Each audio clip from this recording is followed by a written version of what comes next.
Hi, it's Samuel Larsen here, and what I wanted to talk about in this video is about selling the most popular products on your e-commerce store. And what do I mean by most popular? I mean having a niche that is highly competed already, and what are the benefits and possible disadvantages of that? Because I see this safety in numbers mentality a lot. People go for niches that already work for others, which is a great thing to do.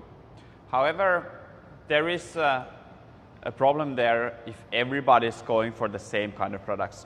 We see a lot of that with t-shirts right now. So everybody wants to sell t-shirts, and at the end of the day, pretty much everybody wears t-shirts, but we're going to go to this point where there's just like countless upon countless t-shirt shops.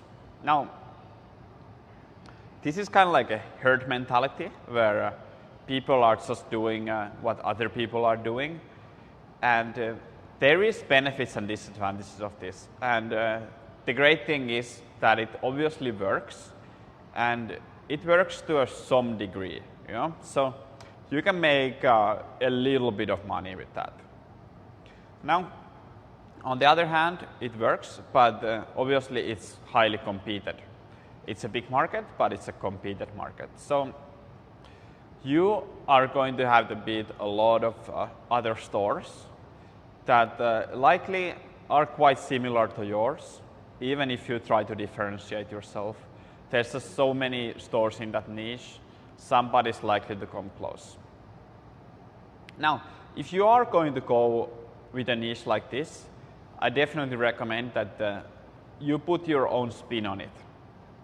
Because if you're just selling general t-shirts, that's what everybody's selling. And at the end of the day, it's very tough to rank on those general t-shirts or to stand out from the crowd. Like, how are you going to advertise a general t-shirt? That doesn't make sense. But if you can, for example, sell wolf t-shirts, now you have a spin on it, now you have your own thing, and now you could actually take that idea and Facebook market it. You could build a community around it, and you can kind of see how this kind of thing would be a lot more powerful. But this requires that you're actually willing to say no to 98% of your customers. And that is something most people are not willing to do. They just cannot say no to 98% of their customers. Even if that 2% would be raving fans, they would buy from you over and over again.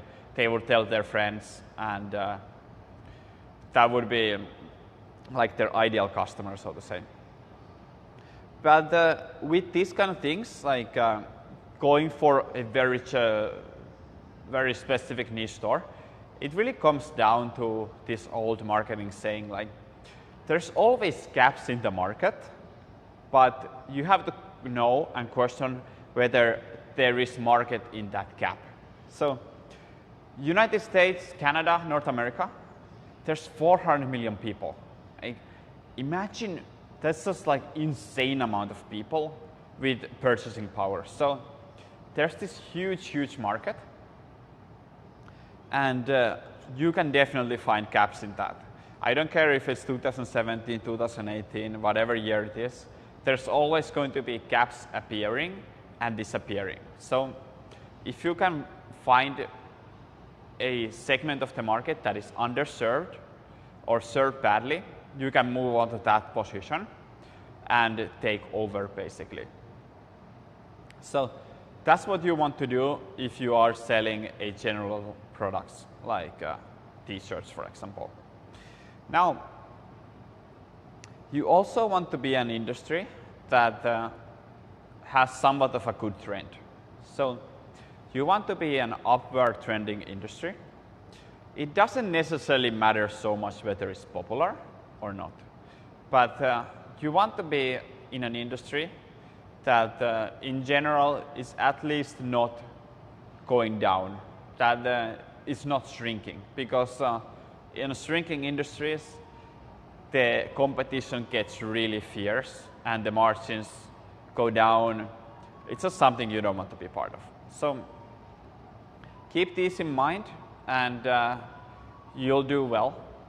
Make sure that you really apply this long-tail strategy where you think of this as here's all the popular products. Maybe 10% of products are producing like 95% of the sales. But here's this other 5%, which is still massive, but nobody's serving that. So you can go and find that market. You can go and like have products for those people, and yeah, you can produce a niche store that on a niche that you're really passionate about, and you can have a lot of fun with it. So test it out and make sure you don't go to these very red waters where sharks are eating each other, but find that nice blue piece of ocean and dominate that little part there. All right, thank you. Make sure to like the video, subscribe for more videos, and comment on this one if you have anything interesting to say. All right, thank you, and I'll see you on the next one. Cheers.